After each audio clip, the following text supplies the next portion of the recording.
I introduced a little bit about myself sometime earlier. Having spent about 30 years, with MHRD and right now with a private institution, is a learning experience in itself. I was involved with number of committees. I was involved in the National Knowledge Commission for the Engineering Education, and I was also a member of the Anil Kakodkar's committee on NIT review. After working in the IITs and NITs, now I have moved on to LNM IIT, and then I stand before you to make a small presentation. Bit of it is sort of easy to read, and bit of it is controversial, but I'm going to take that particular path. So pedagogy, as it is defined, is conventional, in a conventional form. It is art and science, and now add technology to that. And let us say about 10-12 years ago, when I was at IIT Madras, and I used to use technology in the audio-video sense. Static frames, PPT, and then we were doing it. Prior to that, about 25 years ago, I wrote. I was writing some computer programs, and these programs were for children with certain disabilities. I was teaching them basically mathematics, vocabulary building, and so on and so forth. So I'm familiar with the use of technology per se, in the earlier dispensation. However, I would like to point out over here, that some of the speakers, they had mentioned, saying, that what's happening, and whatever is happening is all too rapid for us to assimilate it. So right now we are standing on the inverted pyramid. Previously there used to be 1 engineering graduate to 4 diploma holders and 8 vocationally trained people from ITI. Right now we are standing upside down. Now everybody wants to be engineer. There are very few people who are going to be on the shop floor. Now there are reasons for that. One is that, of course, in the past 15 to 20 years, the big switch that has taken place, in the IT-ITES, it has really changed the dimension. Also, you would notice, that engineering discipline, even though it is just about 200, 300 year old, lot more things have come out. Originally we started the genesis of engineering is basically civil engineering. And from there, now we have gemology is also engineering discipline, and so on and so forth. So quite a few things have changed, and there has been the distortion associated with this IT-ITES using the engineering pool, as a vacuum cleaner, and then automation, and then the service sector's important role. So it has been redefined. We have been talking about use of IT-ITES. Part of it is easy to understand, purely from the point of view of assistance, in the education administration. The technology, in my opinion, has still not matured.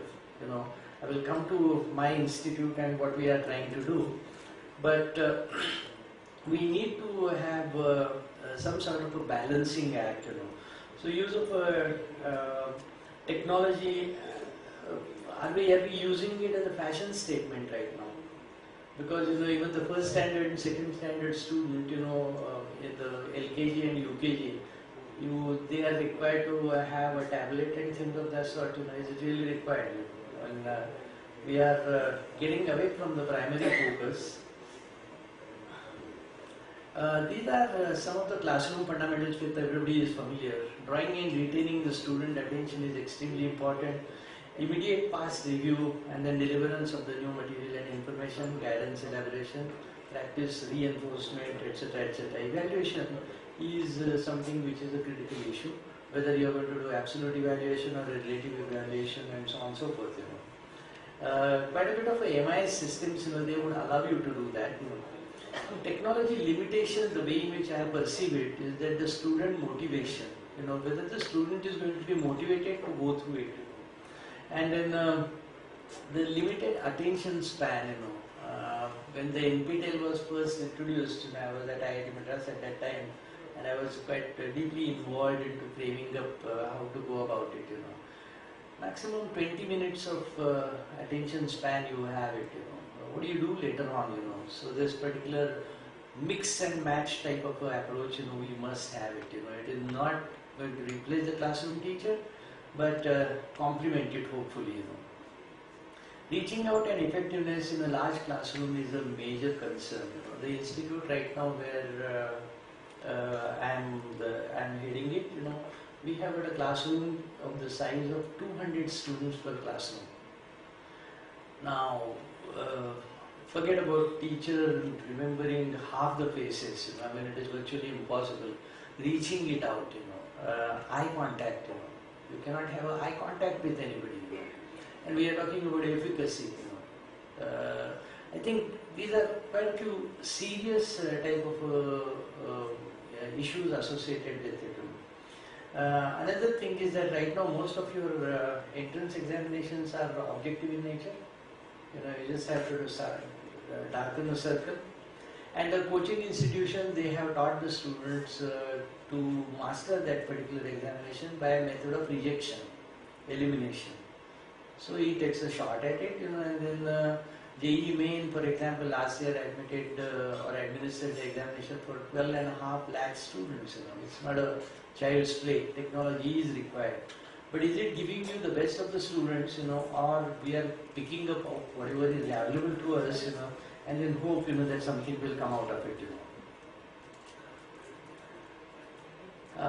This is some of the stray thoughts, how to get there, happiness, global, GDPs and inclusiveness and so on and so forth, One way to educate our heart is to look our interaction with other people, because our relationship with others is a reflection of our relationship with ourselves. Now these are, some of them are philosophical thoughts, but they are important, because I do not want the whole thing to be washed away by the technology and technology alone, Creating inner space allows us to excel in whatever we do.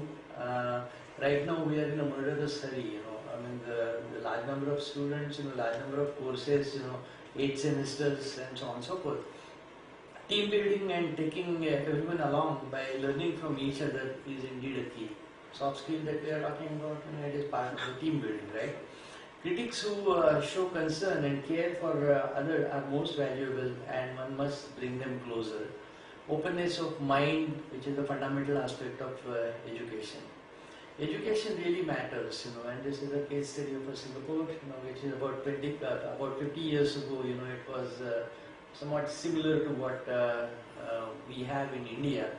I understand that we have got the oldest university and so on and so forth, but right now when we are grappling with the excellence, quote unquote, everybody from the Prime Minister to the President, they are saying that in the top 200 nobody is there, including the IITs and so on and so forth. So we have a little bit of disconnect, in the sense, we are the oldest, but we are not the best. And let's admit it, that we are not the best, and then let's start working towards it, So more and more people get educated, they are going to have better type of opportunities, GDP is going to grow. Inclusiveness, everybody has mentioned it over here, saying that we got to go all the way down to the rural population and so on and so forth. In a value chain, these are some of the statistics. Average salary goes up by 7.5, close to 8% if the graduate in metros grow up by 10%. We are talking about rural versus urban type of a divide. But notwithstanding anything, it is the urban centers, which are doing human service in their own way. There are problems, there are issues. This morning the first session downstairs was the smart cities, and then those smart cities are going to be the focus for this current government as well. Students are getting bored by the static content in your textbooks, and that is the reason why this particular new technology has come about. So what is the new textbook? new textbook is a tablet, which integrates quite a few of the things. The dynamic content is there, the simulation is there, the movies you can have, the voice overs are there, and so on and so forth. So under these circumstances, you have been able to score and score well. However, the active learning is the essence of it. In the sense, as I mentioned it to you, suppose if you are going to just show the video clip, the attention span is going to be limited. But now for everything that you do, if the student has to sort of touch the screen, touch the keyboard, or give input, before he will be able to move forward, that active learning will probably fetch better results. Everybody has talked about MOOCs, Khan's Academy, NPTEL, and some of these sources are easily available. And Moore's law that has resulted in lower costs is making it economically viable for all. Because right now the smartphone is available in almost everybody's pocket. How much you will be able to utilize it for learning is something which needs to be really thought about. Where will it take it? This is the US study, because we are still raw at it, and our requirements are different compared to the US requirements. But it is estimated that an average of 3.1 million K-12 teachers with a salary bill of 152 billion US in USA.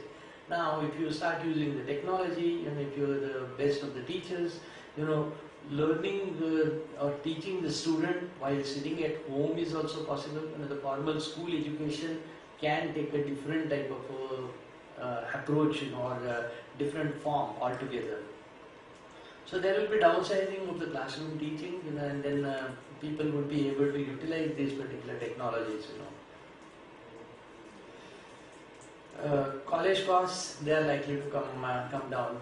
Currently in India there are more than 3,500 technical institutions in the country, out of which about 100 are CFTIs, centrally funded technical institutes. And we're talking about the policy paralysis versus the profit making in the private institutes and so on and so forth. Flip side of the coin is that when you talk about government supported institutes, it's actually your and my money, which is given to these institutes. It is not something that the government pulls out from their pocket and gives it, right? Exactly in a similar fashion, we when you go to the private institutions, you would be having a person paying for the education. Whether everybody is for profit making or not, is not quite clear. Also, you would have noticed, in the past, quite a few of the colleges, which were not doing fundamentally well, they were shut down, and then the big fish was eating the small fish, and so on and so forth. We have virtual classrooms, smart classrooms, and things of that sort, by which we will be able to utilize this.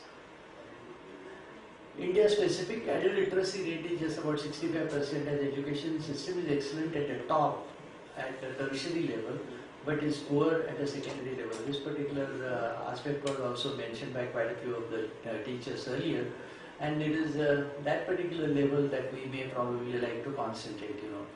Merely right to education is not likely to change the education scenario in a big way. You need to have a major overhaul of the system. Corruption, safety, overcrowding, clamor for a good schools are some of the issues which prevents cliched concept of inclusiveness. We keep on talking about it, but it is not quite so very evident. Mobile technology, text-to-speech, game-based immersive technology, etc. These are the future directions in which we would work. Some details and some concepts. Attitude and reluctance of the teacher to adapt to the new technology is going to be a big hindrance. Administration wise, you will be using it, because the scalability issue is coming into the picture, right?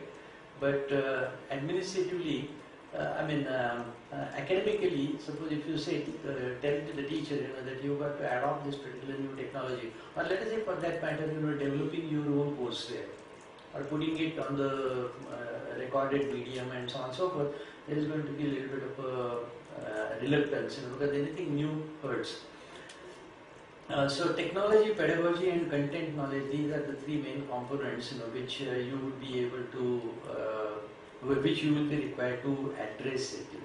Technology, Microsoft and IBM and so on and so forth, they would be able to provide it. However, the pedagogy and the content knowledge is going to be the primary responsibility of the teacher.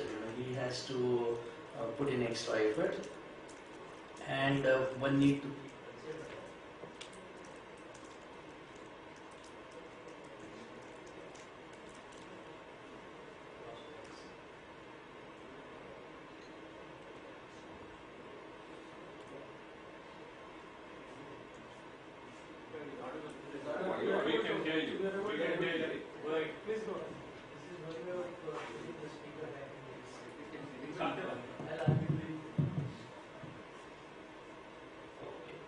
Right. So now the question that I am posing up a little bit is that ICT, is it a total solution?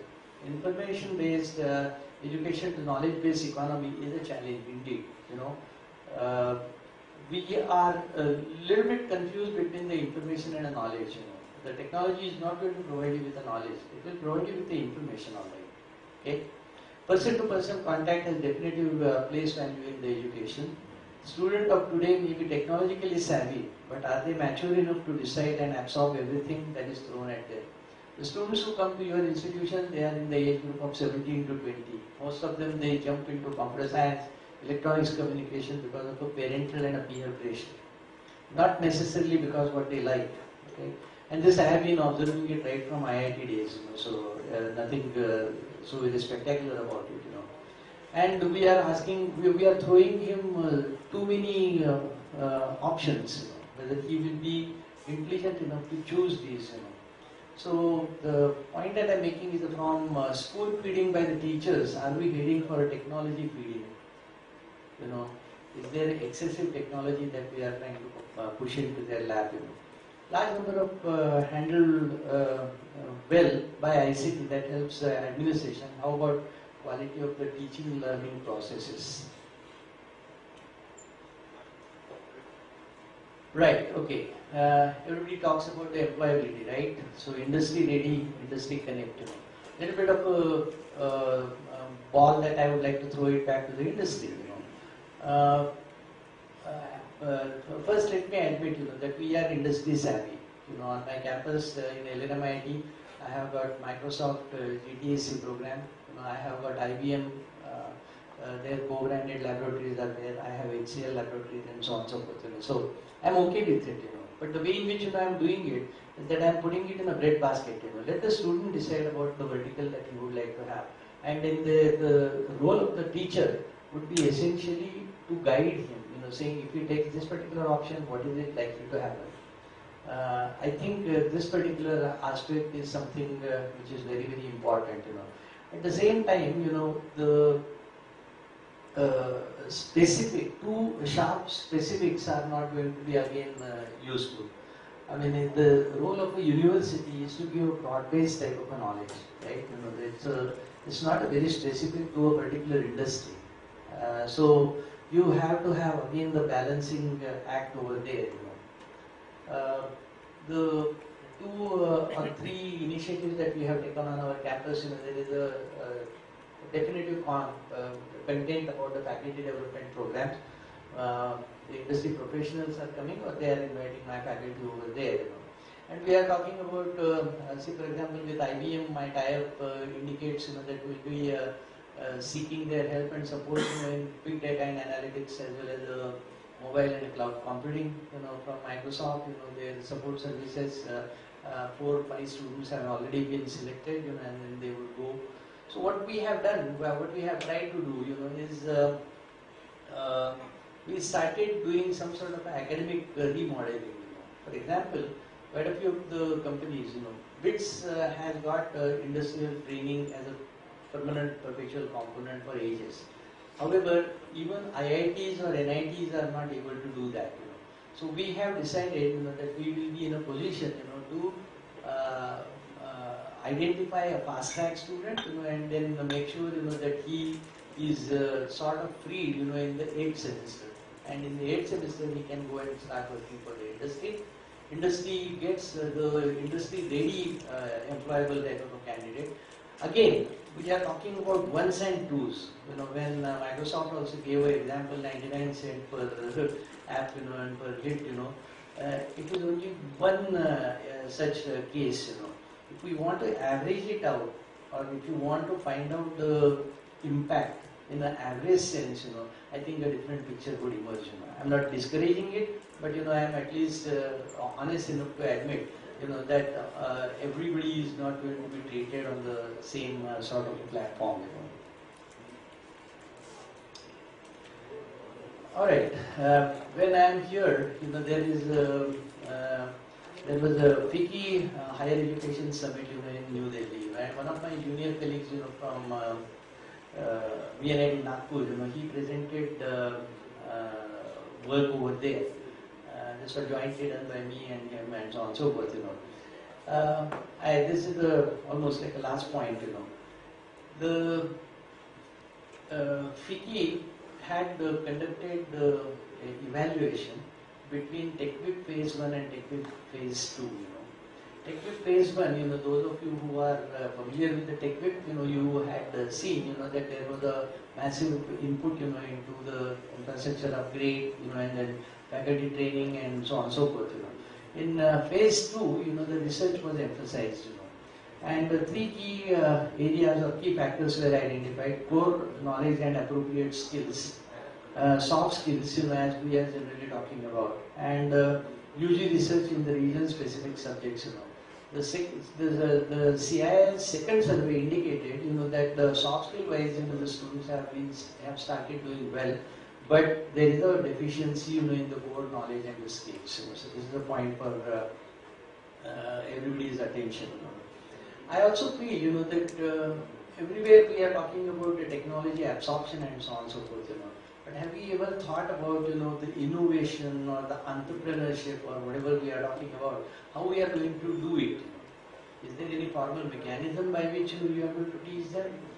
Or is there some sort of a deep insight, that has to go, So we presented a paper on the pedagogy of from what to think to how to think. And I might add over here, that our presentation won the first prize, in FICCI HAS 2014. So this is very important, because everybody is talking about innovation, everybody is talking about entrepreneurship, everybody is talking about a job giver type of a thing. So we need to have somebody, who will be able to sit together with the student and then do some hand-holding and tell him how to go about it. Distinction between a public funded and a private university should be abolished. That was one of the comments, that was heard over there. In conclusion, teacher has to be at his or her creative best. You cannot be just simply dishing out the same thing that you were doing it for ages. The second question is something which is important. Do we ever ask the student what he or she wants to learn? We are teaching them what we think is best for them, from our perspective. But we have never asked them, saying, what do you want to learn, And that goes with the interest that he might have or interest that he might lose, Right now, bigger challenge is how to bring back the student into the classroom. Everybody mentioned over here, some of you have mentioned, saying that everything is available on the web. There is no need for me to come to the classroom. I might just sit at home and learn. A lot of peripheral help and assistance is available. Technology is definitely helpful in education administration. Industry-ready employable debate will continue. Industry is right now interested and they are having their own problem. And the last point that I would like to pose a question and then stop over here is education merely for the pay package, which is the main concern for any of the student who enters into the institute. On the first day he asks, if I complete this particular course, what would be my pay package? And this is all across, forget about whether it is IITN or NITN, this is the standard question. Vis-a-vis, craving for creative and learning experience. And I might just share it with you. The students who left in 2014, my very institute, and started working. In 6 months, they are coming back to me saying, it is boring. Doing that particular job is boring. So the challenges, are probably missing. In the industry or the job that they are picking up, the challenges are missing, and as such, they feel, that something more needs to be done. Innovation, entrepreneurship is one such thing. I do hope some of them will come through. Thank you very much for patiently hearing to me. Thank you.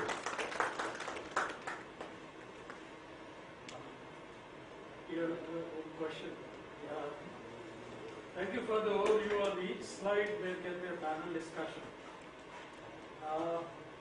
I can't resist myself from asking this question. Amidst this kind of confusion or in kinds of the crossroads, what do you think we will be after 10 years? India after 10 years.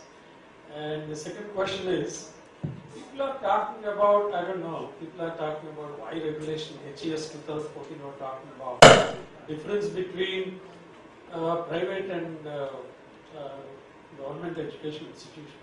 I don't see any difference other than in funding. I don't see any difference. I agree with you. And when there is, okay, in funding, why should you fund? Okay, somewhere somebody is earning public money on somewhere where somebody is also trying to earn a profit. So I don't see any difference in that sense. Actually, HES, everybody was just beating on the point. But one answer is that I don't see any difference. I agree with you, that there is not a major substantive difference, between the public and private institutions, And this I am making a statement, after staying in both the portals, So I'm okay with the question is that whether I will be able to get good quality people, and the perception that the faculty and the students will be having. This is the government institutions, So if you would look at the government institutions, and suppose if you ask the student, how do they choose a particular institute, For example, certainly the stakeholder differentiate. Yeah. And then there are various parameters. Right. No doubt in the West, some of the private institutions have excelled. But the day the private institutions excel in India, the same scenario would be holding. I'm sure it would, because I believe, that we are marching in the right direction, and then the private institutions, they have got a key role to play, because they occupy the 95% or 99% space, in the technical education, so they would be very much there, Coming to your first question, the 10 years down the line, 10 years down the line, I believe as far as the application development is concerned, and the ITIT is, we would be #1 country, because I think sufficient spark has been showed by the people, and if they would be able to, see, two things have happened, One is that in the ITIT's domain, the risk of failure is going to be less. Educational sector and the institutional. No, I'm looking at the end point, As far as the front end is concerned, there would be more and more technology adaptation and so on and so forth, There would be faculty shortage that will continue to be there, you will not be able to, your administration would be much better, basically because now people would mature themselves into using that particular administration. So as an institution, you would probably do much better, that is my feeling. As an output of the institution, I think the students would be basically competing, into the newer dimension. See, personally, I feel, that wherever we had a task set, or the project mode type of approach, these project mode approaches, we have been successful. Whether it is a green revolution or a blue revolution or a white revolution, we have been successful. It is the new dimension which is changing all too rapidly. ITITS is dynamic, terribly dynamic, and the transients are very sharp. And those transients are difficult for us to figure it out, saying neglected core and domain in the training and in the educational institutions worries me.